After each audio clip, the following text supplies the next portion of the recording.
বিশ্বকাপের ফাইনালে উঠে ইতিহাসের খুব কাছাকাছি পৌঁছে গেছে আর্জেন্টিনা জাতীয় ফুটবল দল।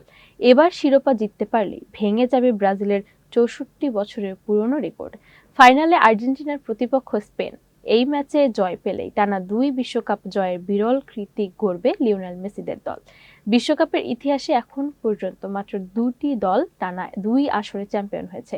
প্রথমে ইতালি ১৯৩৪ ও ১৯৩৮ সালে, এরপর ব্রাজিল ১৯৫৮ ও ১৯৬২ সালে এই গৌরব অর্জন করে। এরপর কেটে গেছে ৬৪ বছর, কিন্তু আর কোনো দলই সেই সাফল্য পায়নি। ২০২২ সালে কাতার বিশ্বকাপ জয়ের পর এবারও ফাইনালে উঠেছে আর্জেন্টিনা। তাই শিরোপা জিততে পারলে শুধু বিশ্বকাপ ধরে রাখাই নয়, ফুটবল ইতিহাসে নতুন অধ্যায় গড়বে আর্জেন্টাইনরা। এখন পুরো ফুটবল বিশ্বের নজর সেই মহারণে। আর্জেন্টিনা কি পারবে ৬৪ বছরের অপেক্ষার অবসান ঘটাতে?